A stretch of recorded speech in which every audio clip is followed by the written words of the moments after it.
I have a reading here from Mary Oliver. It's actually entitled Invitation. Oh, do you have time to linger for just a little while out of your busy and very important day for the goldfinches that have gathered in a field of thistles, for a musical battle, to see who can sing the highest note or the lowest, or the most expressive of mirth or the most tender? Their strong, blunt beaks drink the air as they strive melodiously, not for your sake, not for mine, and not for the sake of winning, but for sheer delight and gratitude. Believe us, they say, it is a serious thing just to be alive on this fresh morning in the broken world. I beg of you, do not walk by without pausing to attend to this rather ridiculous performance. It could mean something. It could mean everything. It could be what Rilke meant when he said, you must change your life. So I really like your theme this month, our theme of invitation. But at first when I thought about invitation, I thought, oh boy, there's not a whole lot to say about it. Because I was thinking about invitations that I get to birthday parties or weddings or graduation parties. And those are things that I kind of know are already coming. Like I know it's your birthday in a month and I figure somebody's going to throw you a party and yeah, I got an invitation, or a wedding I've watched you plan and now the invitation's here. And it's exciting and I say yes and I hop in with both feet and I know it's going to be fun. Story's over. And we can go home. But then I started to think about the invitations that, no, I don't want to go. And they're not expected usually. They don't come in the mail. They're not pretty. But I think they happen when events happen to us. And then we are invited to respond to that event in a way that empowers us and allows us to be who we are. So I'm going to tell you a few stories and a few different kinds of events I think that we've all experienced, not the particulars, but the broad thing. And just to reflect on what those kind of invitations can call us to. So I love your sign. I love wind. Last year in June, I put up on my flagpole, and our house came with a flagpole. I'm not really enamored of it, but I feel like if we've got it, we should put something on it. So I have all sorts of flags that I fly. I fly happy faces and birthdays and seasonal and welcome. And well, in June, I fly a pride flag.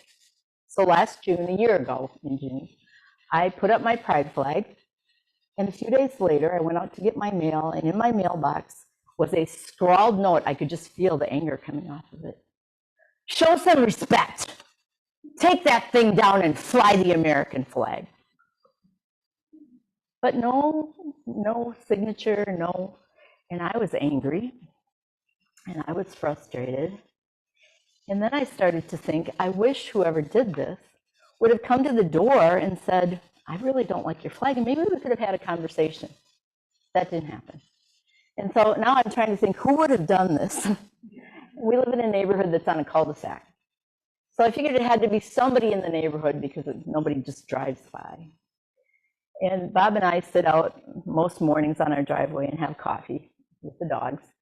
And people drive by and we wave and they wave. And we started to notice that there was one particular man who looked straight ahead as he was driving by and didn't look at us. And I thought, there's our flag man. And that's what we started to call him, was flag man.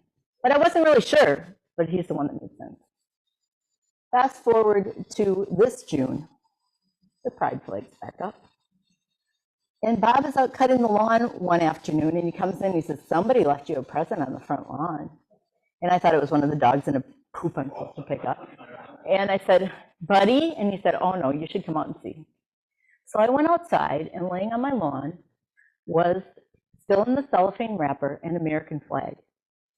And it was a beautiful flag. It was very well made. The stars were embroidered, and I mean, it looked like it cost him, whoever did this, a little bit. Bob said, well, why don't we take the dogs for a walk and we can walk down there and throw it back on his lawn? And I said, here's the invitation. We could do that. But what will that do? I think I am being invited to have a conversation. And Bob said, well, I'm staying home. So I picked up the flag and I walked down the road, not sure if I'm actually going to Flagman's house, but I don't know if he's Flagman. I get there, I see his driveway, his garage door is open, and he's taking groceries out of his car. So I walked up the driveway and I walked up to him with a flag in one hand and I said, hi, my name is Carrie. I think you left this in my yard. Yes, I did. Well, then I know it's in the right place. And I said, well, I really appreciate your gesture, but I will not fly this flag. And I know it must have cost you a pretty penny. And so I'm returning it to you so that there might be someone else you could give it to who would appreciate it. Why won't you fly it? I said, well, I like to put fun things up on my flagpole. And I think sometimes this flag right now can be a little bit polarizing. So I'm not going to fly it. You're not American. I said, well, yes, I am. So are you. He said, then fly the damn flag. I thought, oh boy, so now what do I do? And a voice said to me, ask him if he's a veteran. So I said, I'm a veteran. And he pulled his lift gate down far enough that I could see the license plate holder. And it said, combat wounded veteran. And I said, oh my, were you in Vietnam? Yes, I was. And I said, well, first of all, I want to thank you for your service. I am so grateful that you fought for me and for our country. And I said, I can't even imagine what that was like, but I just finished a book about nurses in Vietnam. And I said, I think I might have just a little glimpse in my head of what you went through, and I can't imagine it. I'm so grateful for your service. Fly the damn flag. So I said, well, how about, can we just consider this together? You fought for my freedom.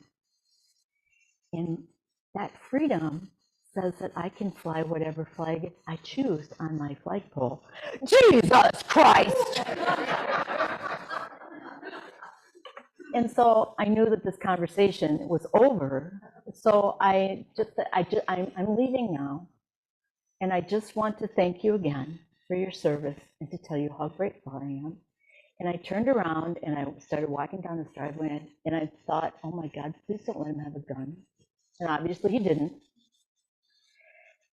And I came home with my integrity intact. Because I think right now we live in such a, you were talking about, Kim, you were talking about in the beginning, polarized country. And everything has a side.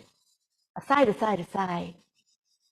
And I believe that if we are to live with integrity, we need to try to bridge the sides and to be able to speak our truth, even when our voice shakes, but in a way that acknowledges the dignity of each person in that conversation.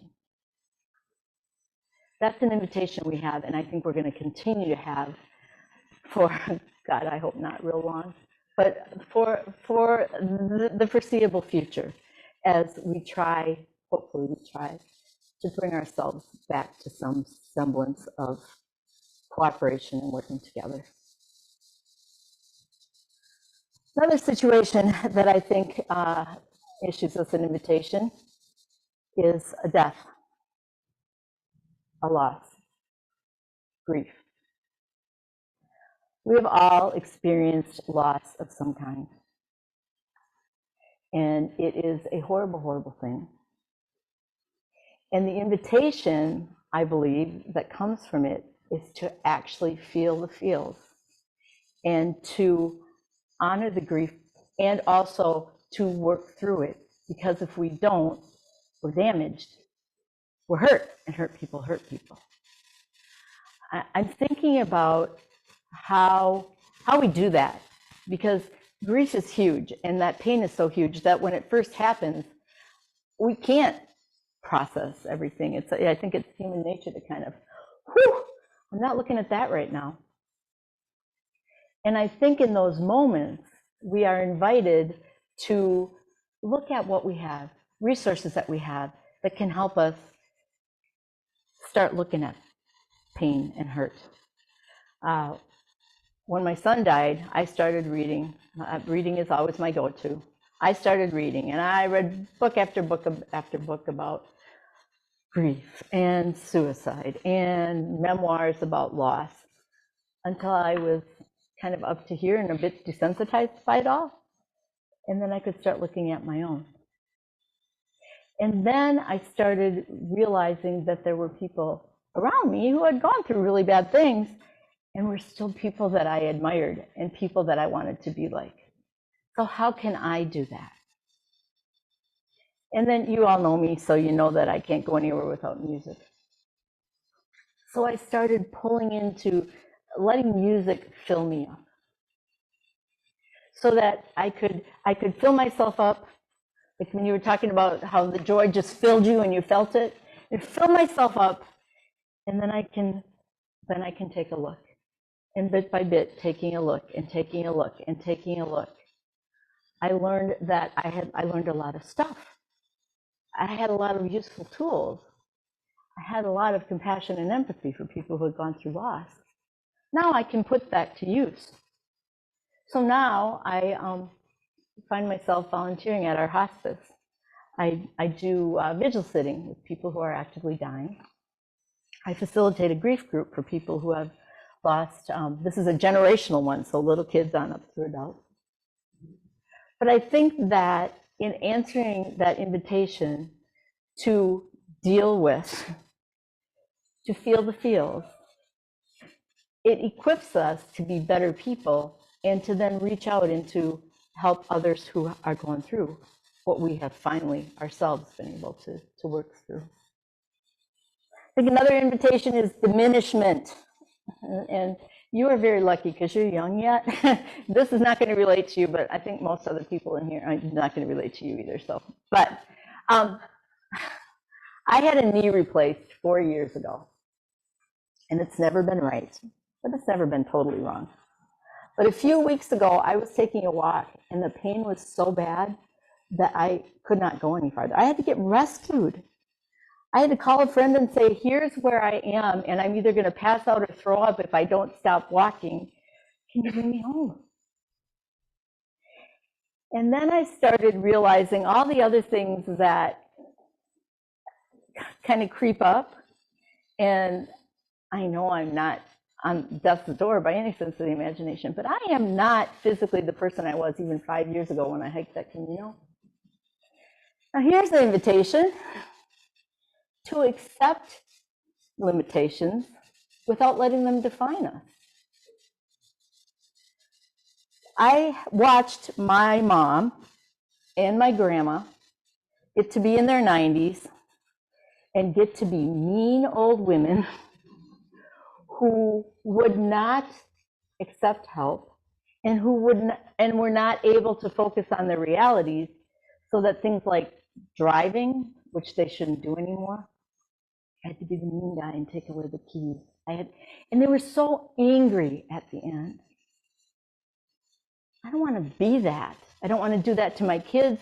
I don't want to do that to myself. So trying to understand as best I can, I need exercise. I need to surround myself with people who are positive. And I need to acknowledge that, crap, I'm not the person I used to be. But I still have things I can do and things that I enjoy, so that I can put positive energy into the world and not be a drain. I have to tell you what happened a few nights ago at our house. You were asking me how life was in the Arnold house this week. It was a little stinky for a while. This is all about surrender, which I think is different than accepting diminishment. It's just like flat out saying, okay, I'm done for here for now. Wednesday night, our dogs sleep in a kennel together, and middle of the 2 o'clock, well, it's actually like 1:30 in the morning. they are whining, whining, whining, whining, and they don't do that unless something's going on. So I was aware enough to hear them whining, and then I'm like, oh, I smell something. And one of them had just had diarrhea all over the kennel. So I take them out, I throw the bedding in the wash, I let them outside, I bring them in. Now it's like 1:45. They need baths. I go to give them a bath. There's no hot water. I go downstairs and I see this big puddle under the water heater. And I'm like, oh, you poor dogs, I got to give you cold baths. And so I give them cold baths and figure out which one is the sick one. And the other one goes on hots and bed with Bob. And then the sick one has another incident. And now I see there's blood in the midst of all this stuff. So I have to give her another bath, the poor thing, her second ice cold bath. And then I wrap her in a towel and I lay down on the couch with her. And now it's about 2:30 and she's shaking. And I'm thinking, oh my gosh, once a month, I pull together a group of people who want to come, and we have a fire in the morning at 7:30. And it's just kind of a spiritual kind of group. We're quiet together, or we bring poems that we enjoy, whatever. Anyway, it's very nourishing to my soul.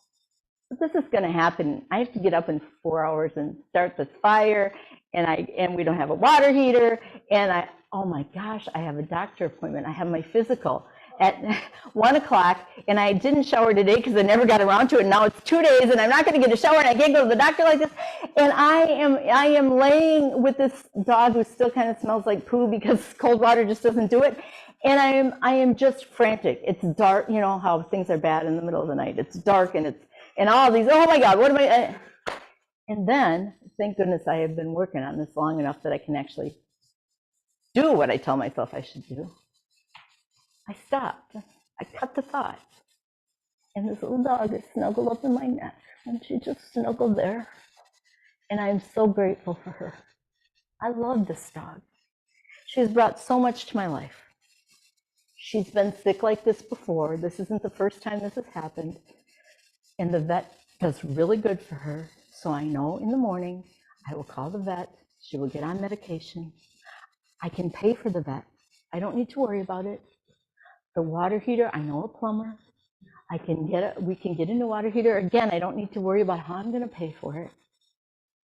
I can take a cold shower. I don't want to, but I can. Just breathe in and surrender into a place of gratitude.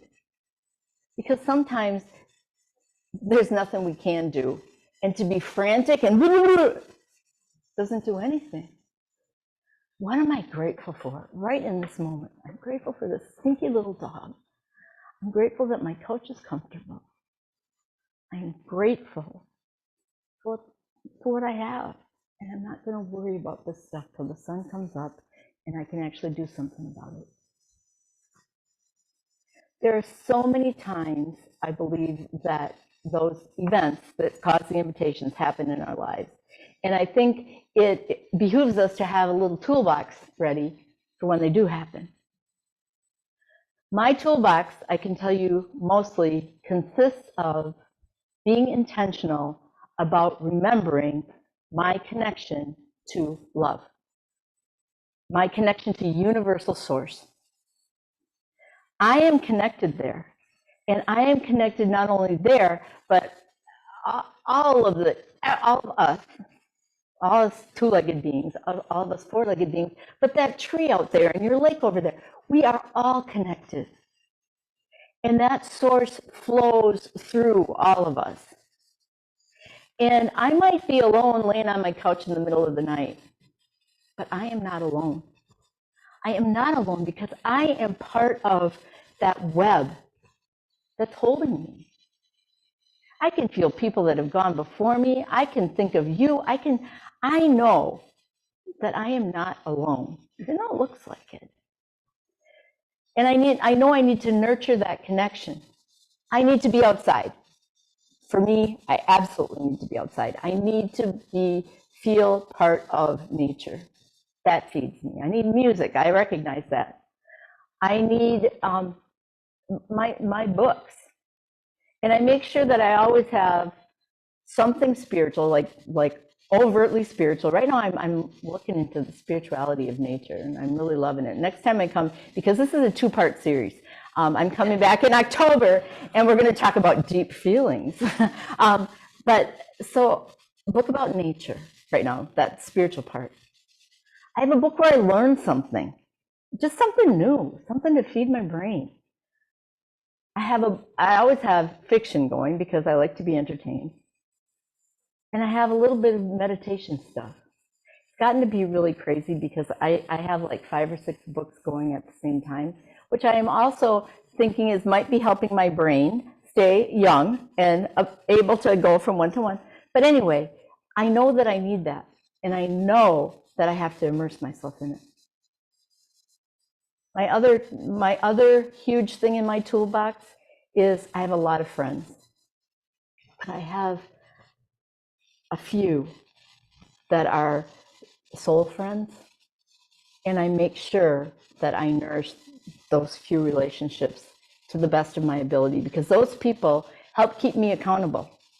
They can tell me something that might be difficult for me to hear, but I need to hear it, and I trust them because I know that they have my welfare in mind and in heart. So just get you a little group, a solid group that you can count on. And then don't be afraid of the invitation. I know when those things come, I don't want to say yes. But, and I think that saying yes and being who we are is the best thing we can do both for ourselves and for our world.